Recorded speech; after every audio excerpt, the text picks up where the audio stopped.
Muy buenos días, Buenos tardes, no días. sé qué vayamos a poder decir esto, maestro, Sí, porque estamos emocionados, lo escuchamos hablar acerca del conocimiento que tienes. Antes que todo, estamos con el flamante director de la Orquesta Sinfónica del IPN, el maestro Vladimir Sagaido.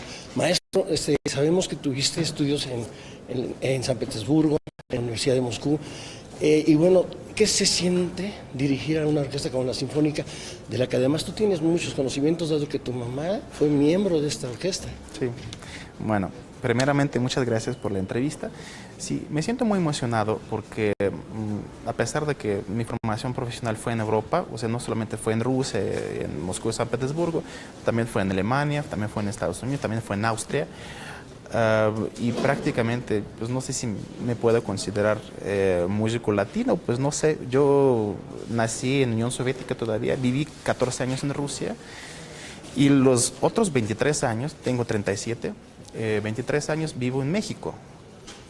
Entonces, no sé cómo considerarme si músico mexicano, latino, ruso. Es una función muy diferente. Pienso que me siento muy tranquilo y muy a gusto porque conozco la orquesta, conozco todos los directores que estaban enfrente de esta orquesta desde el año 2000. Ese fue el año cuando aterricé en México. Y sí, gracias por mencionar a mi madre que trabajó aquí 15 años como músico principal de 2001 a 2016. Y sí, también fue una parte importante para poder acercarme con la orquesta en cuanto, pues, obviamente, a conocer a los maestros, a los músicos. Independiente de esto, mi primera presentación con la orquesta fue en 2002, bajo la batuta del maestro Sayas. Hicimos aquí 2 conciertos en el Queso y uno en el Auditorio Nacional. Eh, Acaba, maestro, de tocar usted un punto muy importante, que es la sangre latina que llevas con tus estudios en algo que pues es de lo mejor de la música internacional, que es la Escuela Rusa de Música, ¿no? ¿Tú sientes algún cambio con el hecho de haber estudiado en la Unión Soviética, en Rusia, en Europa, en Estados Unidos, y de repente hacerte cargo de una orquesta donde pues, todos son mexicanos, la mayoría no son latinos o nacionalizados? ¿Tú encuentras ahí algún pequeño contratiempo a la hora de la ejecución? Yo creo que ahorita, bueno, siempre ha sido para mí que el músico artista no tiene ninguna nacionalidad.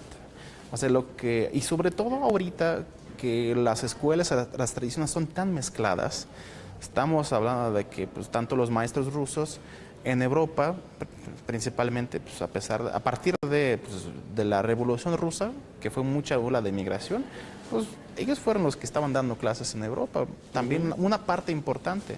En México tenemos muchísimos maestros europeos, no solamente rusos, también alemanes, franceses, que están, digamos que, transmitiendo esa subcultura.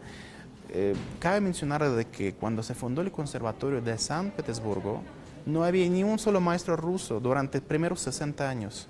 Eran alemanes, eran italianos, eran franceses. Y obviamente el Conservatorio Nacional de México pues tiene también más de 150 años, digamos, hermanitas o hermanitos, como quieran decir.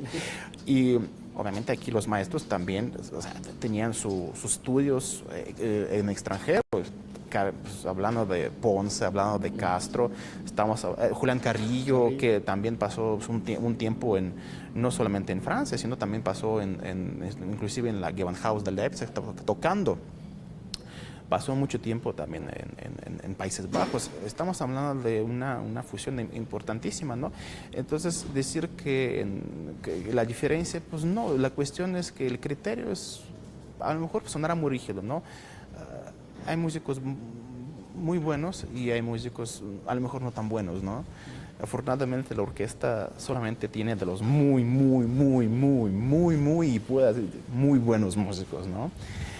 Y miren, y clasificar también por buenos o no buenos, también no sabemos cómo ha sido parte de su formación. Yo veo muchísima gente y pues bueno, no solamente ahora, y si leemos los libros, los famosos, como esos músicos como Heifetz, como Milstein, como Petigorsky, ellos cuando emigraron a otro país tenían que trabajar en restaurantes tocando, ya lo sabemos.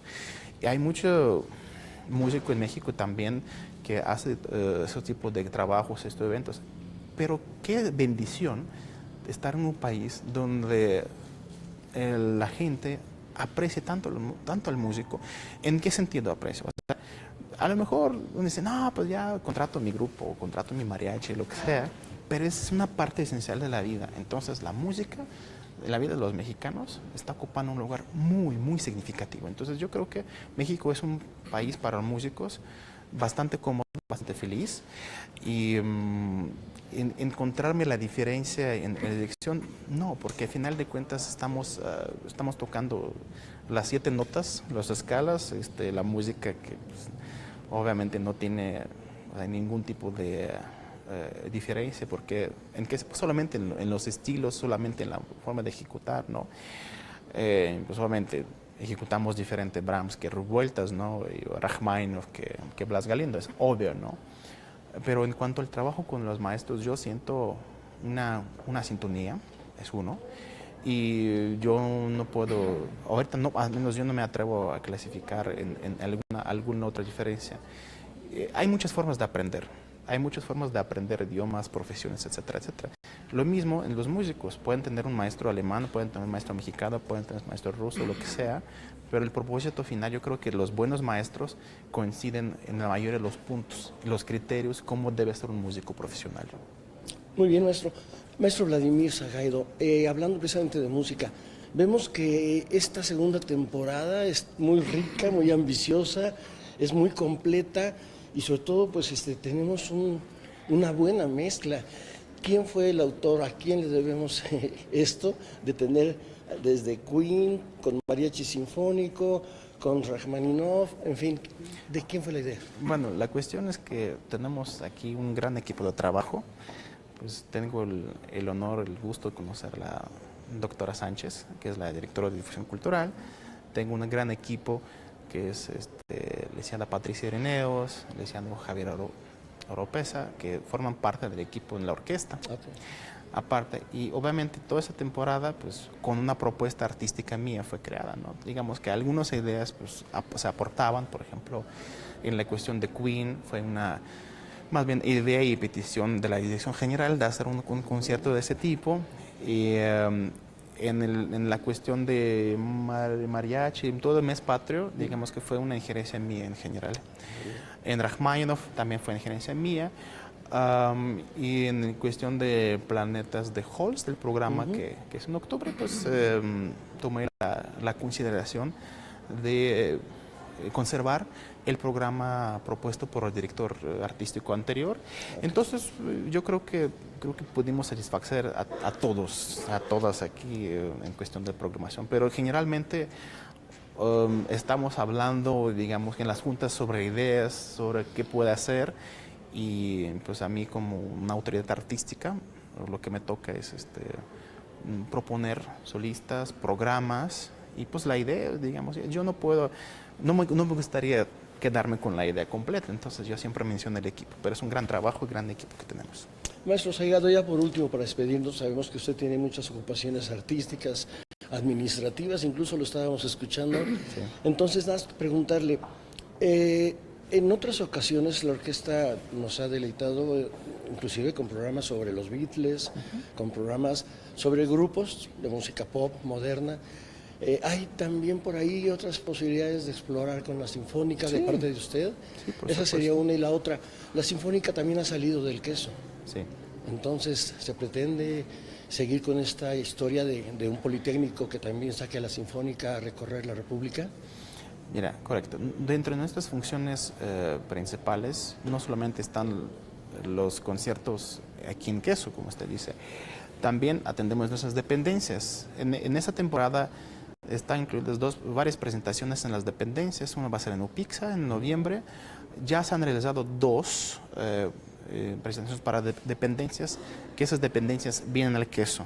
Luego está el gran programa que tenemos aquí con la directora, que obviamente la orquesta va a salir fuera de su sede. Estamos hablando de 2 conciertos en Centro Nacional de las Artes, estamos hablando de un concierto en Palacio de Bellas Artes, estamos hablando de un concierto en la Sala de Netzubalcóyotl, estamos hablando otros 2 conciertos que están por confirmados. Sí, vamos a tener varios, tan solo en esta temporada. Ya de la siguiente ni lo puedo decir, porque pues ya prácticamente estamos abriendo las colaboraciones y convenios con varias instituciones en varias salas de conciertos del país para así colocarnos, como usted bien dice, ¿no? Y la parte en cuestión de repertorio, sí, por supuesto. O sea, en la temporada, se está haciendo ahorita temporada de 2024, ya lo estoy terminando inclusive de 2025. Y vamos a tener una variedad para todos los gustos, créeme que sí. Maestro, pues muchas felicidades, enhorabuena el contar con usted. Sabemos de su experiencia, de los premios que ha recibido, las nominaciones a Grammys. Entonces, estamos seguros de que la orquesta está en buenas manos. ¿Algo que desee usted aportar para la comunidad politécnica? Claro que sí. Gracias por mencionar algunos alcances que he tenido. Son concursos. En cuanto a las nominaciones a Grammys, creo que el texto del boletín no estaba tan... a lo mejor tuvo confusión. O sea, yo he encabezado los proyectos en cuanto musicalmente hablando.